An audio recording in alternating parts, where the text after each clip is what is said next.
మీ business ఏదైనా మీ ఊర్లో promotion చేయాలంటే అది సుమన్ టీవీతోనే సాధ్యం. ఇప్పుడే సంప్రదించండి. హాయ్ హలో నమస్తే వెల్కమ్ టు సుమన్ టీవీ. నేను మిస్ శ్రవంతి.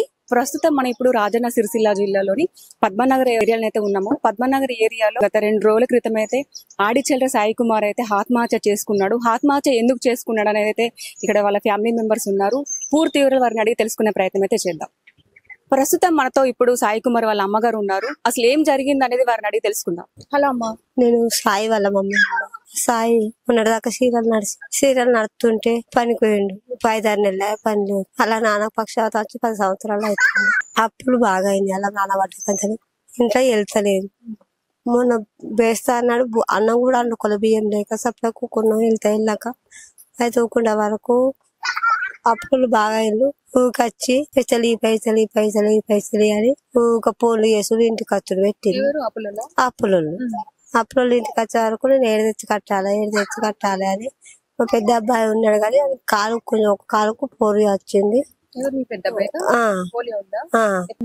అయితే ఆయన కాలు కొంచెం పని చేయదు. వీడియో కొంచెం మంచిగా ఉండే అన్నట్టుగా. ఏదేనికైనా చిన్న అబ్బాయి. 2 కొడుకులు 1 బిడ్డ. బిడ్డకు పెళ్లికి అయింది. కొడుకులకు కాలేదు. 26 ఏళ్ళు ఉంటాడు ఆయన. 26 ఉంటాడు. అయితే అప్పుడు వచ్చే వరకు నేనేం చేయాలని ఎక్కడి నుంచి తెచ్చి కట్టాలని ఇదే టెన్షన్ పెట్టుకున్నాడు. ఏం కత్తి బిడ్డ ఈ తెచ్చి కడదాం, ఇప్పుడు పని లేదు కదా అని మెల్ల మేము బుదిరకిచ్చినాం. బుదిరకిచ్చినా గానీ మన మనసుకి ఏమనిపించిందో మనం వేస్తానని బియ్యం లేక పువ్వు కూడా అడ్డుకోలేము, తినలేదు. అడిగి 2 అయింది అని మనసుకి ఏమనిపించిందో ఏమో తెలియదు. ఈ అప్పుల బాధకు నేను ఇంట్లో తీయలేక నాకు ఇబ్బంది అవుతుంది అనుకున్నాను. ఇక బాధ కొద్ది ఇల్లు కూడా లేదు మాకు. రెంట్కే ఉంటారా? మేము కిరాయికే ఉంటున్నాం. ఈ సొంతం ఇల్లు కూడా లేదు. అయితే ఆయనకి ఏమనిపించిందో ఏమో బాధ అనిపించి ఆత్మహత్య చేసుకున్నాడు. పెట్టుకుని చచ్చిపోయింది. ఈ ఊరే. ఇల్లు ఉంది కానీ కూలిపోయింది. అలా నాన్న బాగాలేడు కదా, కట్టి అంత పరిస్థితి లేదు. వీడు ఆడ తెచ్చి కట్టిండు. అవన్నీ మీద పట్టే పని లేదు. 5-6 నెలలు అవుతుంది పని లేదు. వీడు ఆడ తిరిగిండు పని కోసానికి. తిరిగే వరకు ఏడ పని లేదు అని అన్నాడు. ఏం లేదన్నా కానీ నెలకు 20,000 పని చేస్తుండే. చేసేటోడు ఆయనతో ఏంటో. పెద్ద భయం చేస్తాడు. మెడికల్ కాలేదు. పెద్ద అబ్బాయిని కూడా కాలేదు. 2 అబ్బాయిలకి కాలేదు. ఒక్క బిడ్డ చేసిన. అంటే ఏమన్నా చెప్పిండా చనిపోయే ముందు? ఎట్లా ఉన్నాడు? ఇక 4-5 రోజులే ఆయనకి. అప్పుడు ఫోన్ చేసే వరకు ఏమైనా ఏదో ఒకటి ఆలోచన పెట్టుకోడు, ఏదో ఒకటి టెన్షన్ పెట్టుకోడు. ఆయన కానీ వాళ్ళ నాన్న చెప్పిండు, వాళ్ళ అన్న చెప్పిండు. తమ్మి జరగకుండా పట్టుకుందాం తీరా మెల్లగా పట్టుకుందాం తీరా, ఏదో నచ్చ బిడ్డ నచ్చ తమ్మి అని వాళ్ళ తన్నయ్య చెప్పిండు, మేము చెప్పిను, వాళ్ళ నాన్న చెప్పిండు. చెప్పినా కానీ వాళ్ళ మనసుకి ఏమనిపించిందో ఏమో తెలియదు. ఆయన చనిపోయింది. ఎంత ఉంది అప్పు? ఏడన్నా 10 లక్షలు దాకా ఉంటుంది. అంతగానం ఎందుకైంది? ఆయనకు వాళ్ళ డాడీకి నెలకు 10,000 అవుతుంది. 10 లక్షల దాకా ఉంది. ఆర్థిక ఇబ్బందులు చనిపోయింది. చనిపోయే ముందు అంటే ఇక్కడ ఇంట్లోనే ఊరేసుకొని, ఇంట్లో పాత ఇంట్లో ఉంది కదా, ఆ పాత ఇంట్లోనే ఊరు పెట్టుకుని చచ్చిపోయింది. అప్పుడు ఎవరు లేరు ఇంట్లో? వాడు పండుకున్నాడు. పండుకున్న వరకు ఇల్లు వెళ్ళాక మరి ఏం చేయాలని నేను ఏం చెల్లించి అండాలరా, ఏం కథ గోస కాబట్టి అని గరీబ్ పరిస్థితి అనుకోమా.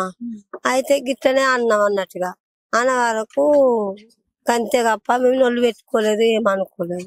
అంటే కొంతమంది ఇంట్లో గొడవ పడుతున్నా కొంచెం మానసికంగా లే మక్క దాని గొడవ దాని గురించి మంచిగానే ఉంటుండే. అందరితో మంచిగానే ఉంటుండే, మంచిగా మాట్లాడుతుండే. కానీ చేసుకున్నాడు. టైం ఎన్ని గంటలకి? టైం 3 నుంచి 4 లోపల. సాయంత్రం మధ్యాహ్నం చేసుకున్నాడు. అప్పుడు మీరు లేరు ఇంట్లో? ఇంట్లో మేము ఈడు ఉన్నాం. మేము ఇంట్లో ఉన్నాం, ఇంటికాడ ఉన్నాం. అట్లా ఆడ పోయి కూర్చున్నాడు కావచ్చు, మనకు బాగాలేదు కదా అని మేము గట్లా అనుకున్నాం. కాకపోతే ఇట్లా వేసుకుంటాడు అని అనుకోలేదు. బాగా మంచిగా ఉన్నాడు, మంచిగా మాట్లాడిండు. వాళ్ళ అక్కకు ఫోన్ చేసి మాట్లాడిండు. పిల్లలు ఎట్లున్నారే ఇట్లా ఇట్లా వేసుకుంటా అని చెప్పలేడు. కాకపోతే ఎప్పటివల్లే మాట్లాడిండు. అట్లనే ఉన్నాడు. ఇక వాడి మనసు ఉన్న బాధ అన్నది మాకు చెప్పలేడు. గంతే. దయచేసి చెప్తున్నా, మేము గరీబ్ వల్ల ఉంటున్నాం. నా కొడుకును కూడా కొట్టుకున్నా, నాకు ఇల్లు కూడో ఏదన్నా సాయం చేయాలి సార్. నాన్నగారు కూడా ఉన్నారు. ఆయన అయితే కంప్లీట్ గా పక్షవాతం వచ్చి అయితే పడిపోయింది. గవర్నమెంట్ నుంచి మాకేమైనా ఆర్థిక సహాయం కావాలి, మాకంటే ఒక ఇల్లు అయితే మాకు చాలు. ఎందుకంటే కిరాయికి ఉంటున్నాము, ఆర్థికంగా మాకు చాలా ఇబ్బందులు ఉన్నాయి. ఆ ఆర్థిక ఇబ్బందులు తట్టుకోలేకనే మా అబ్బాయి అయితే చనిపోవడం అయితే జరిగిందని చెప్పేసి అయితే వాళ్ళైతే వాళ్ళ అమ్మ గాని, వాళ్ళ మేనత్త గాని, వాళ్ళ అన్నయ్య గాని అయితే మనతో మాట్లాడారు. మాకు ఒక ఇల్లు కావాలి, జాగా కూడా మాకు ఒక ఇందులో షేర్లు కూడా ఉన్నాయి, 3 అన్నదమ్ముల పొత్తుల షేర్లు కూడా వస్తాయి. అందులో ఎంత వస్తుందో కూడా తెలియదు, ఒక చిన్న పాట వస్తే అది మాకు సరిపోదు. గవర్నమెంట్ నుంచి మాకు ఒక ఇల్లు అయితే మాకు ఖచ్చితంగా కావాలని చెప్పేసి అయితే వాళ్ళైతే మనతో మాట్లాడారు. ఇక్కడ వాళ్ళ నాన్నగారు కూడా చూడండి ఎలా ఉన్నారు అనేది. మొత్తం కంప్లీట్ గా బెడ్ రెస్ట్ గా ఆయన అయితే పరిమితం. చాలా ఆర్థికంగా ఇబ్బందులు అయితే ఉన్నారు వీళ్ళు. అది తట్టుకోలేకనే సాయి అయితే ఆత్మహత్యనైతే చేసుకున్నాడు. అప్పులోళ్ళు కూడా ఊకే కాల్ చేసి అప్పులు కట్టండి ఇంకెప్పుడు అని చెప్పేసి కూడా వాళ్ళైతే బాగా ఫోర్స్ చేసిరట. ఇంకొకటి ఏంటంటే ముఖ్య విషయం ఏంటంటే ఒక చిన్న కుక్క పిల్ల కూడా ఉంది. ఆ కుక్క పిల్ల చూసి వచ్చి చనిపోయింది అని చెప్పేసి కూడా ఇక్కడ చెప్పిందట. అది చెప్పబట్టికే వీళ్ళకైతే ఆ విషయం అయితే తెలిసిందట. ఈ కుక్క పిల్ల ఇది చూపించింది. అది చూపించే మాకు తెలియదు, వాడు ఎప్పుడు లేచిపోయిందో ఎప్పుడు ఏందో ఏం కథను. మీతో ఎలా ఉండేవాడు అబ్బాయి? బానే ఉంటుంది, బానే ఉంది. ఏది చెప్పు, ఆడే దావకాన్లో నేను హాస్పిటల్ ఉంటే వాడే ఎత్తుకపోయిండు, వాడే అన్ని రకాల చేసాను. కొడుకు పేలాటైంది.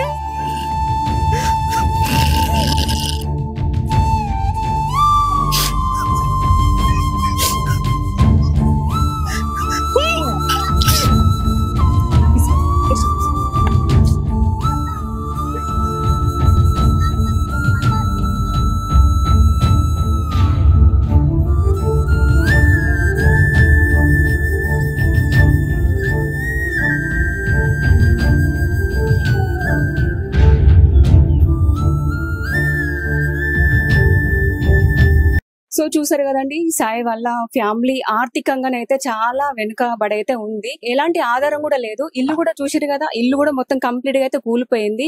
వాళ్ళ నాన్న కూడా పక్షవాతం వచ్చి ఎలాంటి కూడా పని చేయకుండా ప్రస్తుతానికి అయితే ఇంట్లోనే ఉంటున్నాడు. వాళ్ళ అన్నయ్య కూడా కొంచెం పోలియో ఉందట ఫస్ట్ నుంచి. ఎలాంటి ఆధారం అయితే లేదు. ఆర్థిక ఇబ్బందుల వలనైతే తనైతే ఊరి వేసుకోవడం అయితే జరిగింది. కెమెరామెన్ రవితో నేను మీ శ్రవంతి, సుమన్ టీవీ.